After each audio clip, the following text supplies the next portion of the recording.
Well, I guess I can't say I'm anti-Niemi anymore. Yeah, I'll show myself out. Hey everyone, it is Ben back again, and the Habs win! What are you still doing here? You were supposed to be gone! Yes! Yes! Yeah! Because if not, they're gonna get blown away. The cannon. It just kept firing. I am excited. Hello everybody, it is Ben back again, and this time the Habs lose again. This time in a shootout to the Nashville Predators, and a game they may have deserved a better fate. But let's get right into it. First period, Habs actually come out with some jump in their step. They come out with some battle, and they're kind of getting into board battles. They're getting into the game, and I'm like, okay, I don't know where this team's been for the last little while, but okay, this is good. Let's keep this going. And then early on, well, not really early on, but fairly early on, about 8 minutes in, beautiful pass from Charles Hudon to Jordy Ben coming in from the point. Ben puts a beautiful wrister on, snipes it, puts the Habs up 1-0. Jordy Ben of all people. Holy crap, what a first. What a great start. Let's keep her going. All right, good. Then the period kind of drags along a little bit, and the Habs get a penalty late in the period. Kill's going well until PK Subban, of course, decides to dance around everybody, including Max Pacioretty, sets up Johansson, who then gets it over to Forsberg for the power play goal to tie the game up with 0.8 seconds left in the first period. Because, of course, with the way the season's been going, of course, that's when they did it. And we come out into the second, and nothing much at all really happens. It was a slow period.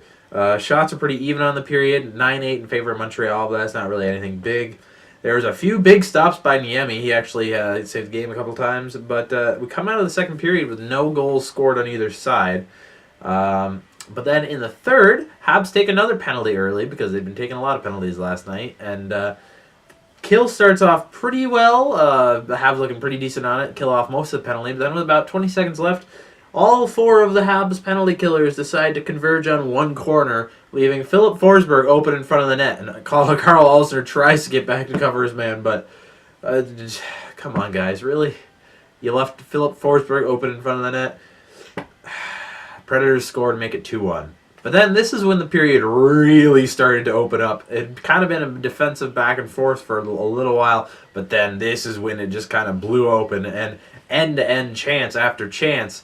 Chucky very nearly tied it up right after Forsberg got his goal, but no dice because Rene looked solid. Niemi had a few big saves in the third period to keep it tied, but then clock starts to dwindle down. Niemi gets pulled once it gets under 2 minutes or so, and then we see Arvidsson coming down the ice, going after a rolling puck. Looks like he's going to bat it home into the open net, but no. Jeff Petrie gets back just in time and doesn't even hit the puck, just kind of swings the stick and gets enough of a tap on Arvidsson to mess Arvidsson up. Arvidsson misses the open net. The Preds get the puck back for a second, try to pass it around and get the open net. They miss. Puck goes the other way. Joe Morrow gets a sort of seeing eye wrist shot, puts it on net, and it somehow finds its way past Pekka Rinne, and the Habs tie it up with 56 seconds left in the game. And I freaked out a little bit because my dumb fan mind is still like, just win all the games, even though I know it might be better for them to lose them at this point. And I was excited. I was like, yes, OT, let's go.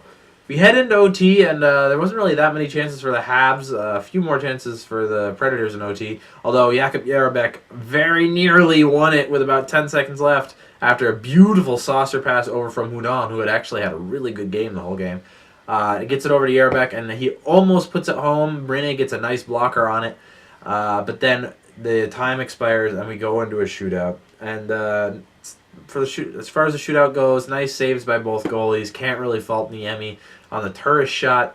But why was Pacioretty out there shooting over Galchenyuk? That didn't make any sense to me. Habs lose 3-2 in the shootout.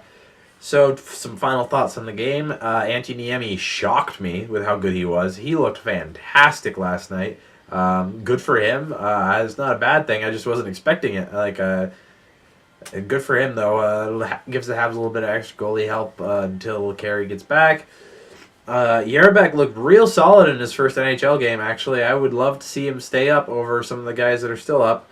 But speaking of that, why is Nicolas Delorier still in the lineup? Like, why is that a thing?